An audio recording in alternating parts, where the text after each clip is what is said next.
Hey, good night, everybody. Zil here. It's Daily Market Pulse here on this Tuesday, January 28th, 2014. So markets did bounce today. Stocks bounced, lower volume, however, but more of a kind of a dead cat bounce. Kind of, obviously, at some point when the selling is as as large as it was the last couple of days, you're at some point, especially with the trends still being up, you're going to see buyers stepping in looking for the buy off the dip. But it really, the volume wasn't there, so the dip buying was there, and it was more so in the stronger stocks, particularly leading stocks. So we'll look at some of those perhaps at some point. But right now, mostly, that as I said, the stocks have bounced. We're still under pressure. Our distribution account is still remaining the same. Obviously we need more selling to actually go into a correction. Probably drop below trend lines and moving averages as well. So let's take a look at some of the charts. Okay, Dow Jones on the screen. You can see the pivot low we had right here. It's almost there, and it could still, of course, want to come back and tag that area. It's outside the Bollinger Bands. Pretty much 3 consecutive days here, actually even 4, closed below here, and then yesterday as well. Today, just getting right back into that Bollinger Band. So some of that, of course, slings right back when the Bollinger Band is stretched that far. Look at how tight they were. A volatile move was coming, and you see now the volatility is clearly upon us. So the question was at the time, were they going to break higher or lower? Of course, now we know. It came into the 50, dropped below the 50. Now, still room to the 200. We'll look at some of the other charts, of course, that are actually potentially tagging that. They oversold, as you can see, outside the Bollinger Band as mentioned, but not quite yet to the pivot area, a little bit of a bounce. We did get what's called a bull sash formation, which then the open today was above yesterday's close, and then closed above yesterday's open as well.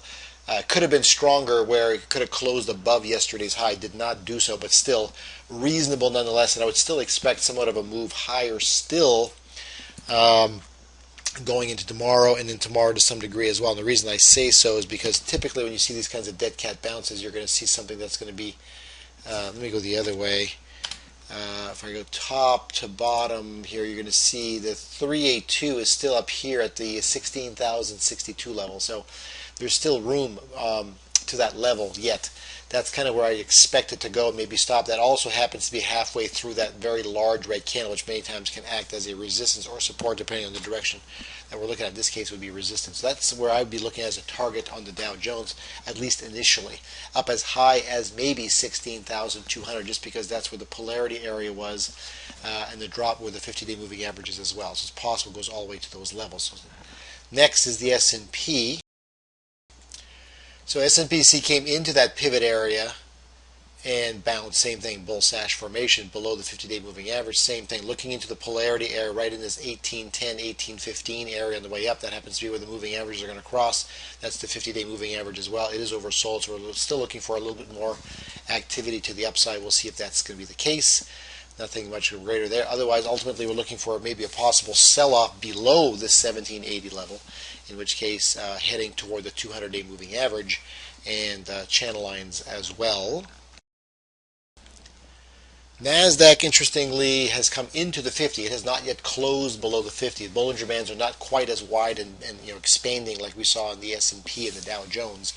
NASDAQ, clearly the leader, and still has not sold off quite as aggressively as, at least it appears, as we have seen in the Dow and the S&P. So still a lot of room to the downside, potentially anyway.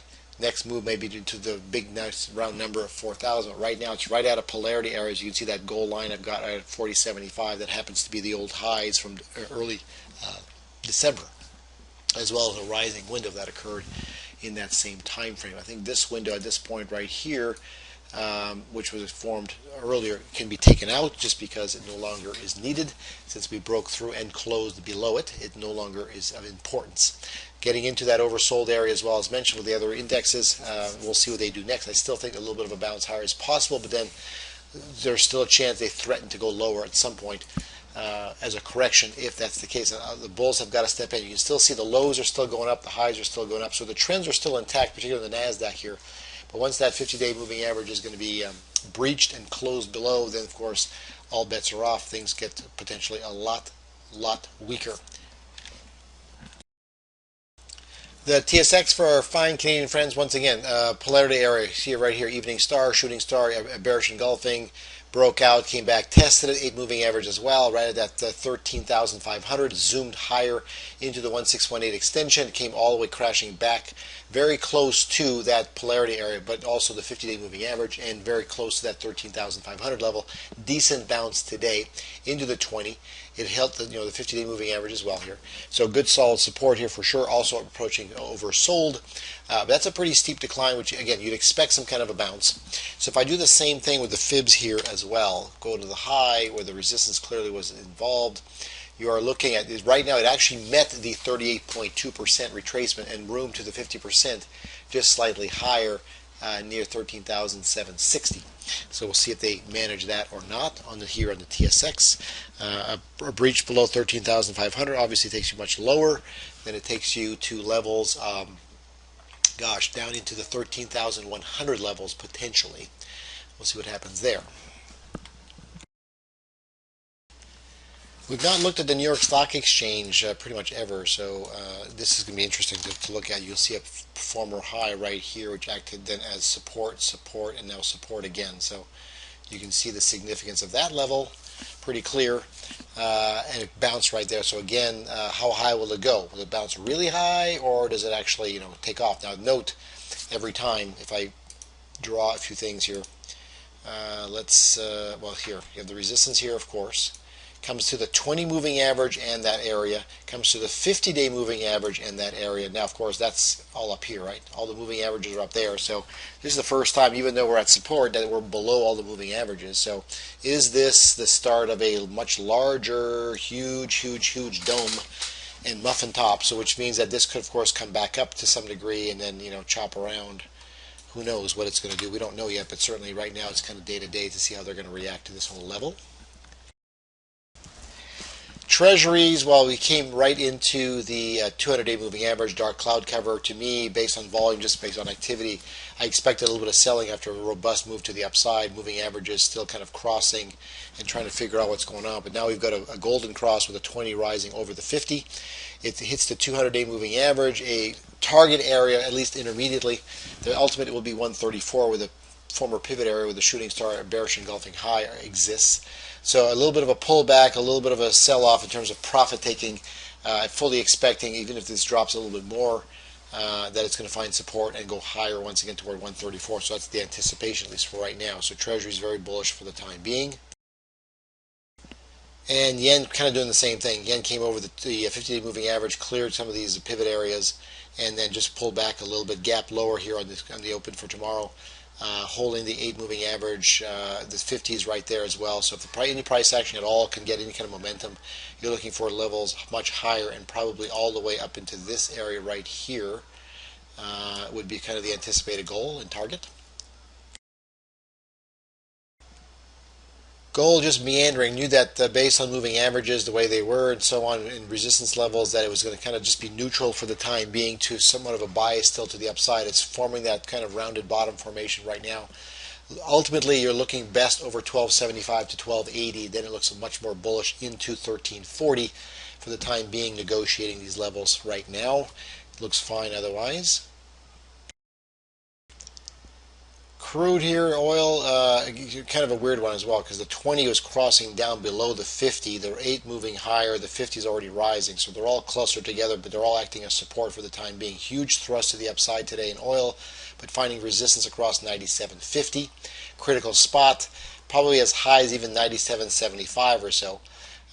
If it can crack that, you see the Bollinger Bands are starting to tighten a little bit. If it can crack those levels, then you're looking at all the way into 101 once again and possibly higher, but right now the target becomes 99 to 101 for now. Could drop back down toward 95.50, pardon me, as a possible support area just to keep retesting sideways. A look at the small caps IWM here, representative of the Russell.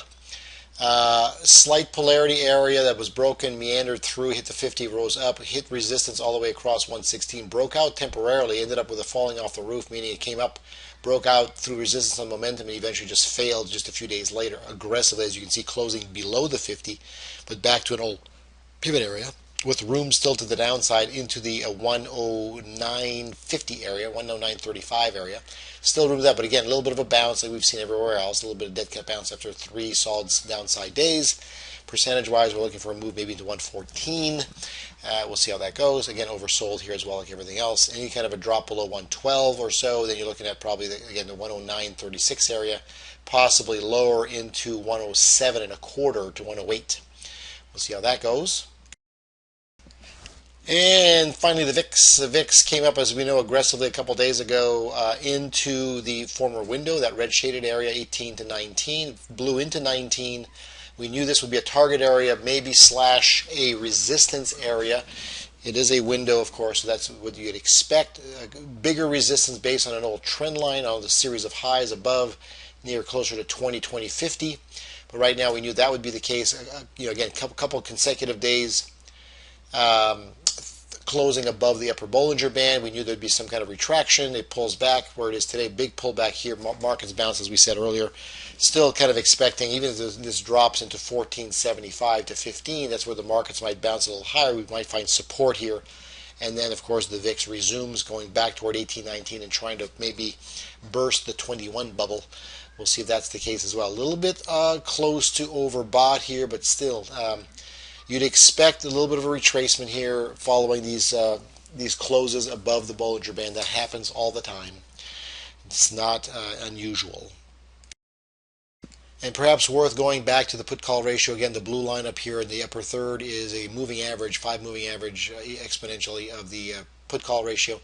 So you can see it came out above 70. It was rising. It fell just a little bit. It's done that in the past. But the ultimate, of course, when you know that you've hit a bottom, is when you're well beyond 1 and the VIX is through the upper Bollinger Band, and then you have a reversal signal that occurs all simultaneously. So we're not anywhere near that yet. That's why, again, what are the bulls going to do? We've got, you can see based on the SPY right here, we've got a former resistance now acting as support. So this is going to be a critical neckline for the SPY as well as everything else. There's the VIX, as I showed you earlier, in terms of where it is and what it's been doing. So we'll see what kind of correlations and inverse correlations we're going to get here in the next several days, and if we ever fall into a true correction or not.